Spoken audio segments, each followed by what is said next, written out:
Yes, ready, start. We have heard with careful attention the statement by the Honorable Minister. It would have been helpful if the Honorable Minister had thought it prudent to give us in advance a copy of the statement which he has just now made. It would have helped us in formulating our own thinking for a discussion of this subject here today, but probably because it was the first time that he was making a statement on foreign policy. He did not consider it necessary to let us have an advance copy, but in future when the Honorable Minister makes such statements, I would, through you, request him to let us have an advance copy to help us. The statement made by the Honorable Minister does give a fairly clear idea of how he purposes to handle the various matters that concern his charge.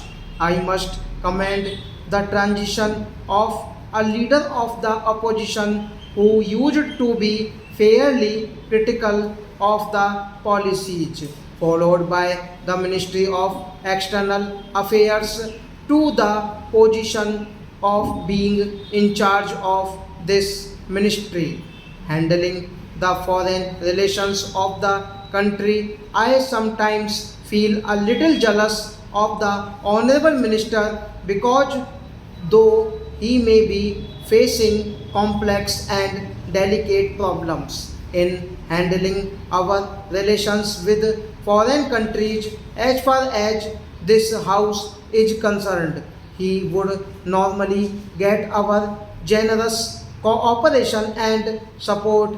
This has been a historical fact that over the last 50 years.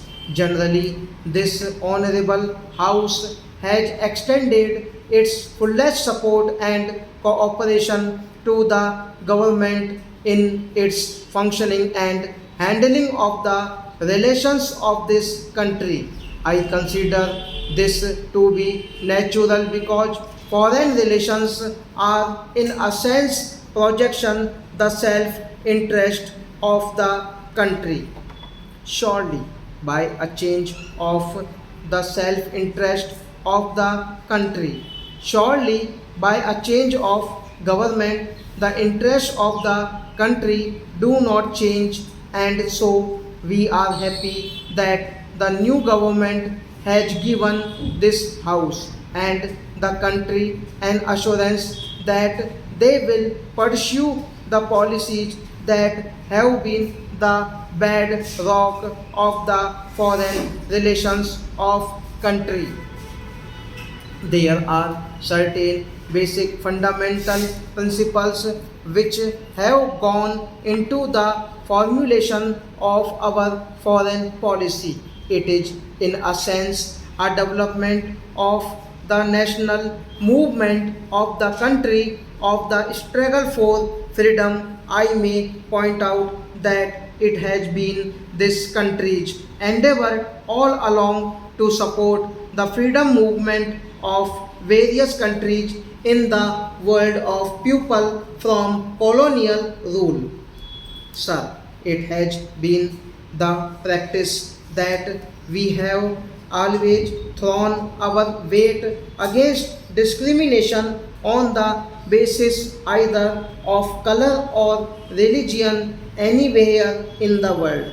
We have also emphasized very often that we cannot be silent spectators when majority communities in the countries are oppressed and ruled by racial minorities. Southern Africa is an area which continues to draw our attention and concern. In Southern Africa, whether it is Rhodesia or South Africa or Southwest East Africa, we find that the majority of the people of the countries are ruled by a small minority in the interest of the minority and not in the interest of the majority of the people.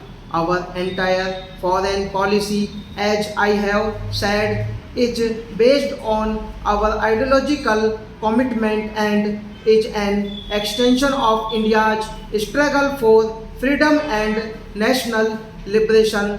There is a small point to which I would like to draw the attention of the Honorable Minister, and I hope he would not mind my drawing his attention to it. I do not it only because it appears in the report of the Ministry of External Affairs, though it was a little surprised. I am a little unhappy that this statement is being made in the printed report of the Ministry of External Affairs, and I may point out that this has been said more than once in the report. Why this was emphasized and what does it imply? Did the Honorable Minister or any member of his government or any executive of the Ministry of External Affairs ever think that in a democratic country like ours, after the elections which have always been free and fair, the change in government would not be peaceful? Did he have any doubt about it? Are we not overplaying this peaceful change? Are we not hereby exhibiting our own doubts about the normality of the change which comes about in every democratic country of the world?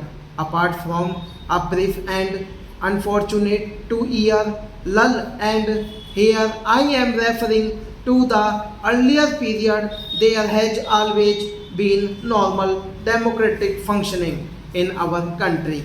If the elections had not been held or had not been free and fair and the change of government not normal, the Honorable Minister would not have been the Minister of External Affairs. In any case, I do not think we should give too much importance, at least in our various printed reports, about the so-called peaceful change.